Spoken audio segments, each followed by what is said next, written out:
You've got your 9mm hole drilled right bang in the center of your hammerhead. Right, so now what you need to do is you need to put a screw thread in there. Right, you're going to ultimately make a hammer handle, and you need to match up a screw thread in the hole that you can turn your screw thread into. So we'll set it up in the vise, and the way to do that is just to gently nip it in the vise and then tap the hammerhead down. I'm talking about that hammerhead, not this hammerhead. Tap it down so that it's flush with the jaws in the vise. I can see I've gone a bit past that. That's what you're wanting to get, so it's absolutely flush and smooth with the tops of those jaws. Then we tighten it up a bit more. And now we come to actually cutting the screw thread into that.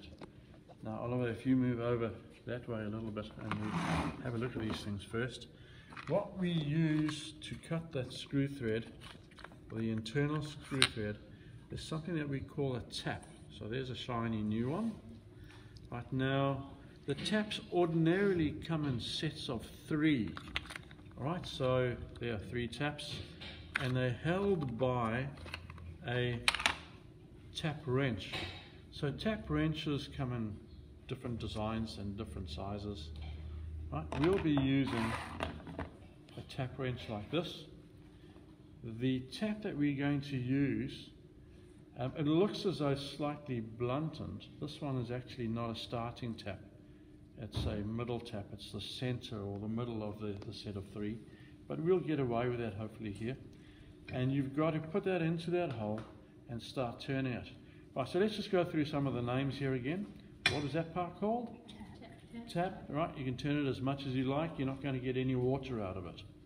Right, this one is a tap wrench. Right, the grooves that are in there are called flutes, the ones that run longwise. They're called a flute, but you'll not hear any music. Right, before we start tapping that screw thread into that hole, there's a few things that we need to get right. Right, so we'll use a bit of tapping fluid. You'll see it looks like a slimy orange paste. Right, normally comes in a container like this. We decant a bit into there so it doesn't get too messy. And we'll just put the end of the tap in that paste. And what that does, or what it will do, is it'll lubricate the cut. Right, any cutting process is always a lot of heat and friction generated. Right, now here's where it starts to get a bit fiddly and a bit tricky. Right, so I'm going to pop that into the hole. I'm just going to hold it there for now. Now the theory books will tell you that you should use a square and line up the square to see that your tap is not going in skew. Alright? So you need to have the square in that plane and also in that plane. It does get a bit tricky. So what I try and do is try and line it up. Remember that top surface of the hammerhead was flush with the vise jaw. So rely that on the table being square on the floor and the floor being level and so on. And I use the lines that I see behind me, behind Sean over there, the door frame. I rely on that being plumb. Right, I rely on the window frames to the left and right of me being plumb. And so I cheat a little bit. I try and line up my tap as I put it in, right, with those lines around me in the building. So I'm pushing down quite hard. I don't know, I need to push down quite hard to get this middle tap started.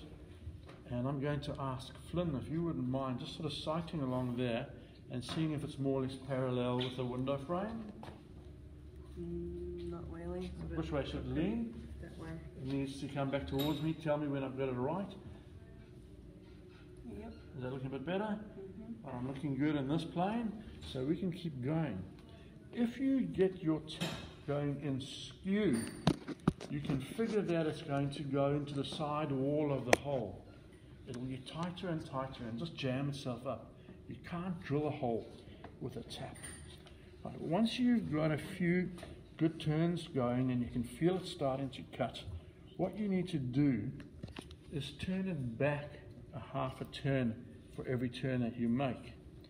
Now what that will do is that little piece of swarf or that cutting that has been generated that's going to jam up in the flute will be broken off by the back of the teeth that are following the cut that you're actually making. Right, so one full turn, and back we go. Now the tap that we're using here is called an M10 tap. It's an M10 by 1.5. If you read the writing on it, that's what's printed on there. Now what that tells you is that the outside diameter of the thread, so that's that thread there, the outside diameter is 10 millimeters.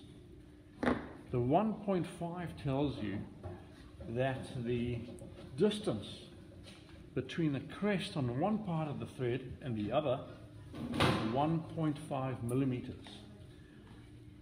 Does it make sense to you that if you cut an M10 by 1.5 in the hammerhead, but you cut an M10 by 1 on the handle, that the one is not going to fit into the other? Does it make sense? What do you think will happen? Who's got an answer for that one? We've got different sized threads. What's going to happen? Anyone? Nobody knows. They will cross thread, right? The one's going to, it's like trying to walk with someone, oh that's getting very tight. It's like trying to walk with someone who has long legs and you've got short legs. You will find that the one person's going to eventually try and or trip up and stumble over just because they're not taking those big strides. So for every turn that we turn this one in, it goes 1.5 millimeters down. And if you try and turn in a handle that goes down only 1 millimeter, then the threads are going to cross. Right, so what I'm trying now is just put an extra bit of tapping fluid in there, or tapping paste rather, just to make it run a bit easier. Right. So we don't want to force this too much and snap that tap. I'm getting very nervous now. Yeah, it's going, it's going. Can you see it coming out the bottom? Yep, starting to come out the bottom. Right, so we can't stop here. We need to run the tap almost all the way through to cut a full thread. Right, so I'm going to, yeah, that's about it. Get nice and easy now. That was a relief. You can run the tap up and down a few times to polish that thread, but I'm not going to worry to do that because we're going to put it onto our handle once, tighten it up really tightly, and then it will stay for its life. Let's see. This is the moment of truth. We'll see if these two threads are the same.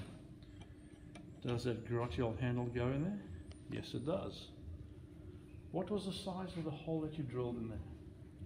Who remembers? 9 millimeters. 9 mils.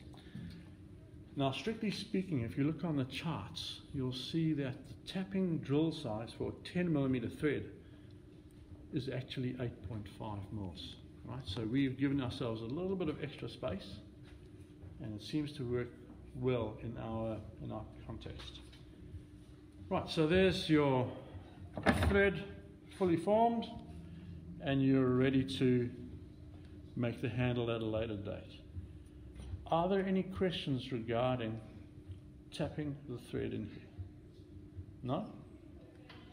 I have a question for you. What do we call this?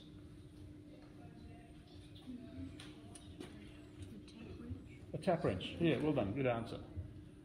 What do we call that bit there? A tap. What do we need to remember about setting our work in the vise? It's got to be level. Flush is the word we're looking for. So perfectly in line with the top of the vise. Tap it in. And then tighten the vise up. What about the direction that the tap goes in at?